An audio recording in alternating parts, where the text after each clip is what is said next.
Good morning, and welcome to Religious Liberty Sabbath. It's Religious Liberty Sabbath across the North American division of Seventh-day Adventists. We're celebrating this day and gift of liberty from the Lord with more than 1.2 million Adventists from the United States, Canada, Bermuda, Guam, and Micronesia. I didn't even know Micronesia was, much less that it was a part of the North American division, but apparently it is. So, what are religious liberties all about? Well, first, let's understand that religious liberty is a ministry. And as any other ministry, its ultimate purpose is to uplift the soon and coming, risen, and living Savior.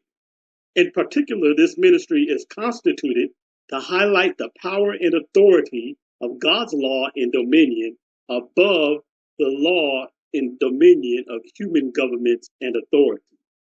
Next, it's a ministry to help us to be knowledgeable and maintaining that freedom through both educating members about the need to stay free in your faith and not to align your faith and allegiance too closely with any other religious practice, government, or personality, but also to educate the public on the dangers to all of us of mixing religious authority with political authority and advocating to maintain that separation in the legislative and political sphere. Also, to that last point, it is to minister of the prophecies of the end time deceptions that are rooted in the loss of religious liberty and the again aligning of church power and state power that is that second beast of Revelation 13. And let me now read to you Revelation chapter 13, verses 11 and 12. Starting with verse 11. And I beheld another beast coming up out of the earth, and he had two horns like a lamb, and spake as a dragon.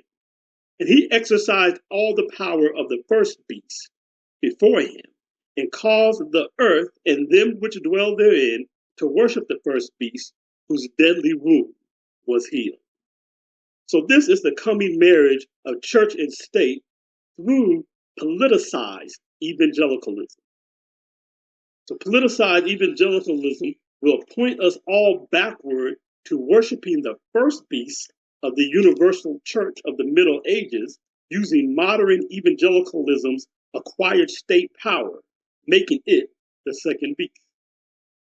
Moving from the spiritual to a more practical note, what we want to look at is while we don't have outright persecution here in the United States due to practicing our faith, as noted in last week's video, we yet still definitely want to support our Christian brothers and sisters around the world.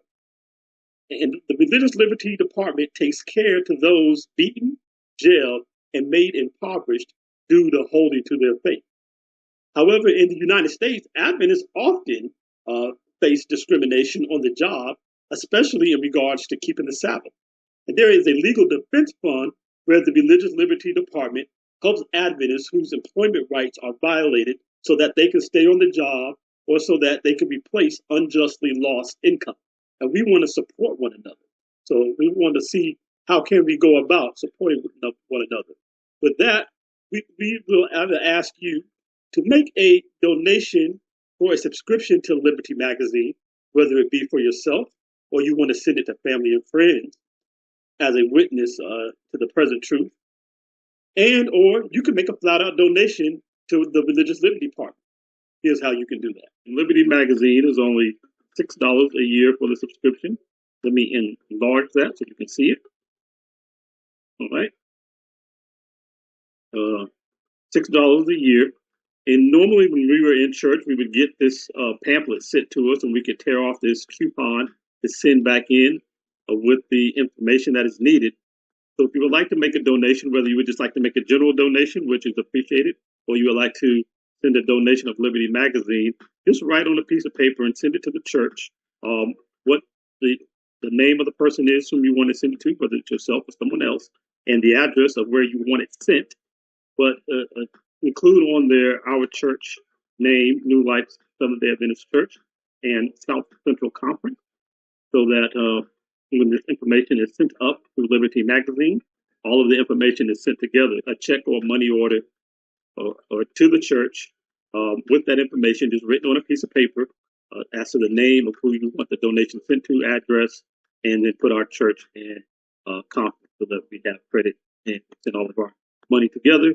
Up to Liberty Magazine, editing Yobachi here from the future. I forgot to mention on either one of the previous recordings that we need you to write your Liberty Magazine donation under the church funds portion of the tithe and offering envelope. All the money will be gathered together and sent up from New Life to the Religious Liberty Department as one check. So don't give the money to the conference. Make sure the money is listed under the church funds portion of the envelope. Write Liberty Magazine on the line under the church funds, and that way that money can be gathered together at New Life and then sent up to the Religious Liberty Department. Know that this week is not the only week where you can send in your donations or your subscriptions. Please know that this giving effort and the ordering of your subscriptions will continue all the way until the end of March. So if you're not able to make your donation this week or send in your subscription information right away, you still have the next couple of months, next 2.5 months to continue to do that. So keep that on mind and keep that in your heart and in prayer. Part of Religious Liberty Sabbath is that thousands of churches of the 1.2 million North American Adventists are to pray to the Lord both a prayer of thanks for this gift of religious liberty and one of protection from the ills if we were to lose this gift of liberty. So this time we're going to stop and we want to gird our hearts and prepare that we might be in prayer for, again, all of our Christian brothers and sisters around the world and for all of those dealing with any issues. Please like, subscribe, and hit the notification bell to help us spread this message across the World Wide Web.